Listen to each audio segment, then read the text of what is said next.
Fala galera, tudo bem? Mais um Overcast aqui começando hoje. Ricardo comigo, fala aí Ricardo. E aí, Guli, belezinha, cara?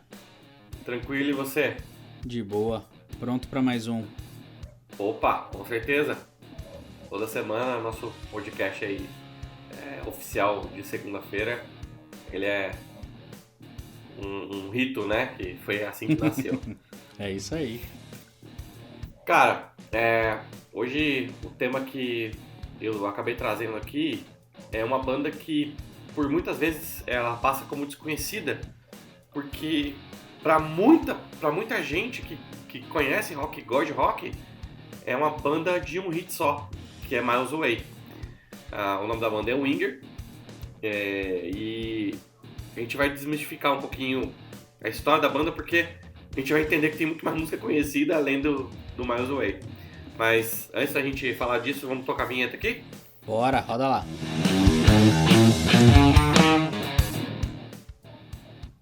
Beleza. Bom, então vamos falar um pouquinho do Winger, né? Uhum.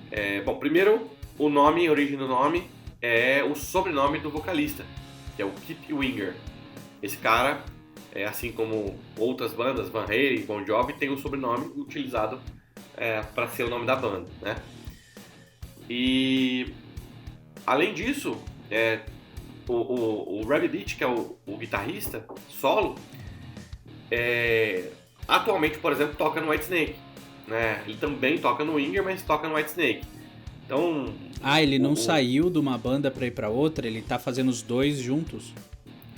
é porque o Winger tá parado de novo, né? Tem muito menos shows do que o Whitesnake, né? Então, o Robbie Beach, ele tocou várias vezes no Whitesnake e nunca deixou o Winger, né? Eles só pararam por tempos específicos, entendeu? Ah, entendi. Então, é uma banda que... o próprio Robbie Beach fez carreira solo. Não como vocalista, né? Mas ele gravou um disco... gravou um disco de guitarra. E uma das músicas ficou super conhecida. O nome da música é Black Magic, né? E, cara, o cara é um dos reis da técnica que o Ed inventou, né? Do tapping, né? De tocar guitarra com as duas mãos e tal, né? E se você pegar ali a própria Black Magic, cara, tem umas linhas de tapping ali que você fala, caraca, bicho, o cara é realmente 3 negros tocando ao mesmo tempo, parece, né? É mais ou menos isso, assim. Ele usa muito bem mesmo, assim. Vale muito a pena, vou colocar no overcastonline.com.br o clipe da Black Magic, que vale a pena, cara. O cara ele é fora da curva mesmo, assim. E mesmo ele saindo... Dele, cara, Desculpa. Pode. Não, eu ia falar que o vocal dele, como segunda voz no Winger, né, é poderosíssimo, mas o que você ia falar? Não, eu ia perguntar se nesse período que ele sai pro Whitesnake, que você comentou que o Winger acaba dando um tempo, então ele não chegou a ser substituído, né? O Winger dava um tempo de turnê, de disco, e ele ia participar do Whitesnake, era isso? Cara, eu não sei nem se dava um tempo, eu acho que ele sempre conciliou as agendas, né? Como tinha muito mais shows do Whitesnake, e não é desde sempre que tá lá, né? Ele entrou, eu não sei que época ele entrou no Whitesnake, eu não tenho o ano aqui precisamente, né? Uhum. Mas me parece, Ricardo, que ele nunca deixou o Whitesnake para tocar com o Winger e vice-versa. Acho que ele conseguia casar muito bem as agendas, sabe? Então ele tá lá hoje tocando no Whitesnake. E quando tem coisa do Winger, tá junto sempre com o Kip Winger lá e o resto da banda, né? Então, eu vejo, assim, né? A banda sempre tem um dono ou dois, né? Se você pega o Kiss, por exemplo, é o Paul Stanley e o Gene Simmons, né? Você pega o Bon Jovi, é o próprio John, né? E no caso do Winger, é o Kip Winger, o vocalista, é o dono da banda. E que o Robbie acabou sendo parceiraço do cara, assim, na história inteira da banda. Mas aquela dupla de compositor que deu certo e os negros continuaram, né? Tipo casou o John bem, Bon Jovi né? e o Rich Sambora, né? Exatamente. É mais ou menos isso. Então, se a gente pega as músicas, a que se destaca, que foi parte do comercial do Hollywood também, né? Que na época tinha comercial de cigarro que tocava só músicas de rock, né? A Miles Away foi uma das músicas que tocou em um desses comerciais, né? E a Miles Away ficou conhecida por conta disso. Só que ninguém se dá conta de que tem outras músicas excelentes, né? Tem uma música que é muito mais conhecida nos Estados Unidos do que aqui no Brasil, que chama Seventeen. Essa música é super conhecida lá e aqui no Brasil acabou não sendo conhecida. Eu me lembro que eu conheci uma vez um cara que o nome dele é Paul e ele trabalhava com grandes construções e inclusive até apareceu naqueles programas de grandes construções lá do Discovery ou coisa do tipo, eu não me lembro. E esse cara, quando eu comentei do Winger com ele, a primeira coisa que ele falou, que ele cantou não foi Miles Away, ele cantou a Seventeen, porque é muito famosa nos Estados Unidos e aqui pra nós é desconhecida, né? Pra ser bem honesto, cara, a primeira música que eu ouvi foi o Miles Away e eu ouvi umas 2, 3 depois, assim, mas nunca ouvi muito. Comecei a ouvir mais depois que você começou a comentar da banda, dos estilos e tudo mais, de algumas letras interessantes. Aí eu comecei a ouvir mais, porque realmente não era uma banda que se falava muito aqui, tirando no caso da Miles Away, né? Sim. Cara, o Kip Winger, vocalista, cara, ele é um cara extremamente competente. Se você pegar a versão do Miles Away do estúdio e você assiste ele cantando ao vivo, cara, ainda mais nos shows mais antigos, que não tinha autotune, não tinha nada, cara, a voz do cara é idêntica.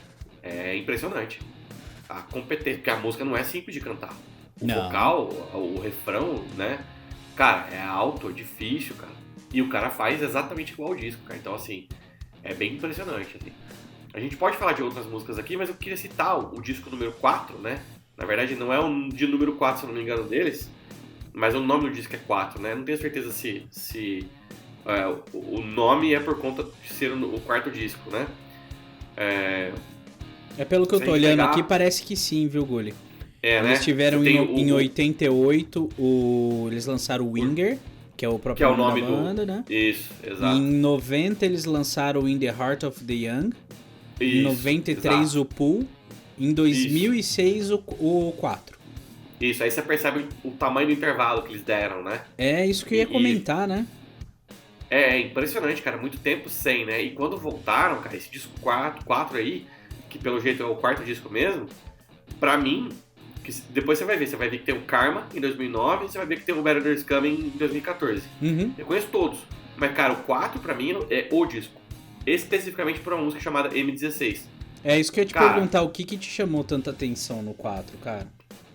Cara, a consistência dos riffs de guitarra, a qualidade sonora que eles colocaram nos discos, porque se você pegar os outros discos, os mais antigos, são ótimos, né? Eles soam como um hard rock e tudo mais. E quando você escuta o 4, já não é hard rock, aquilo é heavy metal. Então mudou um pouquinho a concepção das músicas, né? E pra mim, cara, a M16, cara, é a música, né? Se você pegar Blood, Sweat Shoes lá, que ele gravou especificamente na época da guerra, por conta das mortes dos soldados dos estadunidenses e tudo mais, inclusive ganhou o prêmio lá, a gente estava comentando isso antes do podcast, né? Eles ganharam eu não me lembro que prêmio que foi, por conta dessa música, que foi feita em homenagem aos soldados, mas, cara, a M16, que também é o nome de uma arma, né? Ela marcou muito pra mim, cara, porque o riff de guitarra, a construção dessa música, cara, é um negócio impressionante pra mim, assim, tecnicamente falando, os vocais, cara, pra mim, eu bati e falei, cara, o Winger, isso é o Winger, cara. E falei, caramba, bicho, os caras realmente, eles voltaram pra valer. Porque, pô, de 93 a 2006 tem ano aí, né? E quando voltaram, né, pra mim foi bem assim, um divisor de águas pra mim, assim, cara. E interessante você comentar isso deles serem mais pesados, deles estarem mais pesados, porque, por exemplo, uma das músicas que eu ouvi que eu gostei muito, que é o Can't Get Enough, é um estilão de rock and roll dos anos 80, estilão Motley Crue, Def Leppard. Isso. E agora você falando de algo mais pesado, mostra que realmente algo mudou nesse intervalo de 9 anos entre um disco e outro, né? É o que eu percebi, cara, por isso que ele me chamou a atenção. E tá mais sólido, tá mais consistente. Se você pegar, obviamente, a Miles Away, é uma música muito bem desenhada.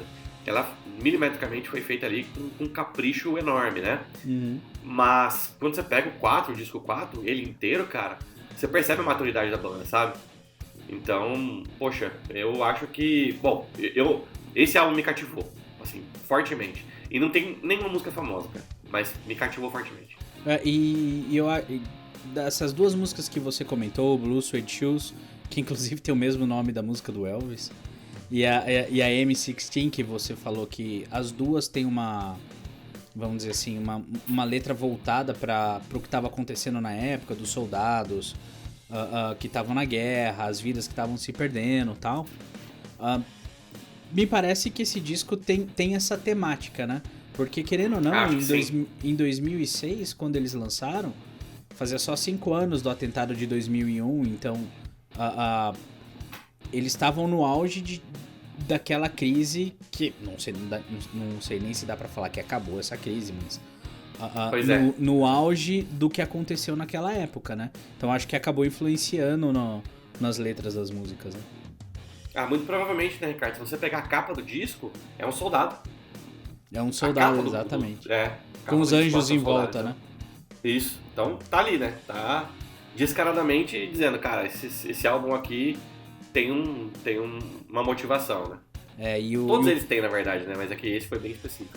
E o prêmio que você falou, na verdade, um general dos Estados Unidos concedeu uma placa honorária pro Keep com uma bandeira que foi em um dos aviões pro Iraque por causa da música Blue Suede Shoes. Ou seja, reconheceram, o negócio deve ter sido tão grande nos Estados Unidos que reconheceram o trabalho dos caras e o que eles estavam, a mensagem que eles estavam tentando passar, né? É impressionante, né, cara? Isso é muito legal, né, cara? Porque foi uma... Geralmente a música é assim, né? A música, quando ela nasce, ela tem um propósito, né? Pra passar alguma mensagem, seja ela de alegria ou de tristeza, mas ela tem o intuito de tocar corações de pessoas, né? Então, a prova desse disco tá aí, né? E um período também que muita gente estava lançando música nesse sentido, né? Sem dúvida. Você tem várias bandas que começaram a falar sobre esperança, sobre o povo voltar a ficar junto, para voltar a construir a nação. Então, assim, acho que o acontecimento que teve aí por volta em 2001, mas entre 2001, 2006, 2007, que era muito próximo ainda do que tinha acontecido, ainda tinha esse senso de patriotismo de tudo que estava acontecendo, né? É verdade, tem razão. Muito bem colocado, cara. É bem isso mesmo. E uma coisa interessante, Gulli, já que eu tava vendo quando você comentou comigo pra gente falar do Winger, tem uma música que eu gosto bastante, mas é mais da antiga, ela não é do disco 4 que a gente tá comentando, que é a música Hungry. Poxa. Tem uma coisa interessante, eu tava vendo o clipe dela e tem uma cena que o cara tá andando num carro numa estrada com várias curvas assim, e o cara sai da estrada e cai com o carro de um abismo e o carro explode.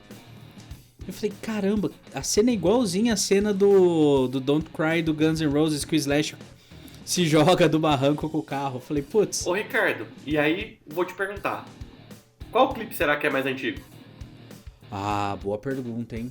Não sei. Porque conhecido a gente sabe que o Guns é muito mais, né? Sim. Mas tá aí, né? Não sei de quando que é essa música e de quando que é a música do Guns. É uma boa pergunta, cara. Não é? Pensei nisso agora, cara. E realmente, cara, é bem parecida a cena, né? Eu achei muito interessante, cara.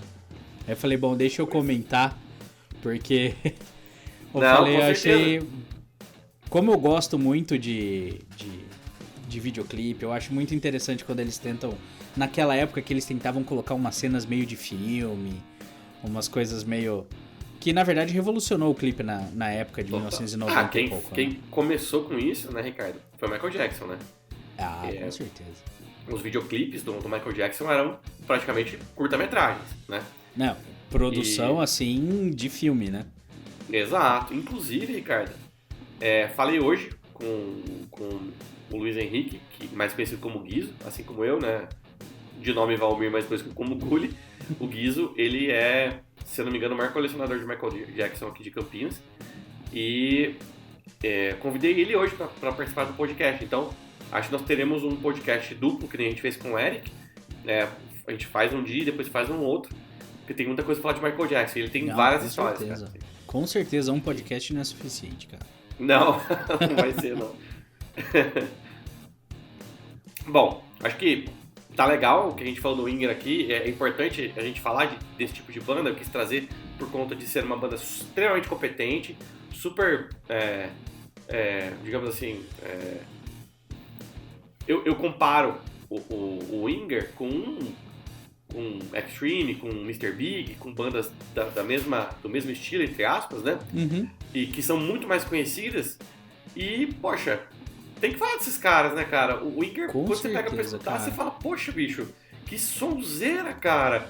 E os vocais e o instrumento, você fala, caramba, bicho, é muito, muito bom e pouquíssimo conhecida, sabe? Então, é legal trazer essas coisas aqui, eu acho que é importante. Não, com certeza. E na época que eles começaram a fazer bastante sucesso, não chegavam os CDs todos aqui, né? E hoje a gente tem a vantagem de ter, por exemplo, o Spotify, que você tem, nossa, 5, 6 discos inteiros deles lá. Se bobear, tem todos os discos. Pode ser que tenha. E eles têm poucos, né? Se você pegar a carreira do Winger aqui, são 4, 5, 6. São 6 discos no total. Mas provavelmente eles devem ter lançado algum ao vivo. Então, sim. Olhando aqui rapidão no Spotify, cara, tem acho que todos os discos, mais um ao vivo. Eles lançaram só um ao vivo em 2007. Show de bola, cara. E depois tem uma compilação que é o The Very Best of Winger e o Demo Anthology. Esses 2 discos aí também, que são compilações. Não, show de bola. São poucos discos, mas, cara, vale muito a pena, na minha opinião. Assim, é uma banda bem diferenciada, cara. E que, poxa, né? Ó, eles ganharam disco de platina no segundo disco que eles lançaram. Uhum. E o Brasil não conhece quase. É que doido, coisa, né? Pra ter uma ideia, o primeiro disco, que tem o mesmo nome da banda, né? Que é o Winger, eles ganharam disco de ouro no Japão. Ganharam disco de ouro no Canadá. E platina nos Estados Unidos. E ninguém conhece. Putz. Pois é. Bom, então agora fica a dica. Aproveitem que tem os discos no Spotify e mandem ver lá. Sem dúvida. A gente vai colocar lá um link, né, lá no overcastonline.com.br pra banda. Uhum. Vamos colocar também o clipe da Black Magic lá do Rabbit Beach, que, puxa, eu acho que vale muito a pena. Eu vou soltar a vinheta agora, Ricardo. Depois eu quero dar uns recadinhos finais. Falar um pouquinho da... Eu acho que vale a pena a gente falar de... Eu comentei que eu ia fazer isso, né? E eu fiz alguns podcasts, mas também hoje eu quero falar sobre como a gente pode ganhar dinheiro com música e tudo mais. Então eu vou falar mais um pouquinho disso hoje. Show de bola, cara. Tá, manda ver. Então tá bom, vou soltar a vinheta aqui. Valeu.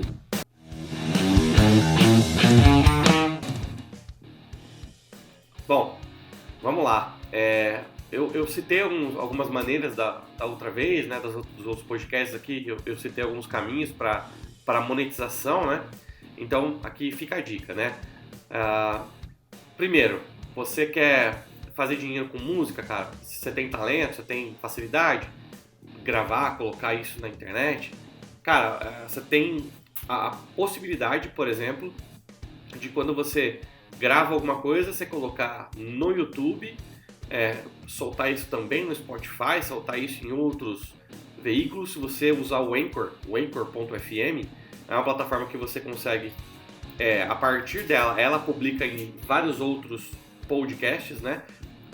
Canais de podcast. Então, o Anchor publica no Spotify, no Pocket Cast, no podcast da Apple, lá, enfim, isso. São várias plataformas que o Anchor publica automaticamente, né?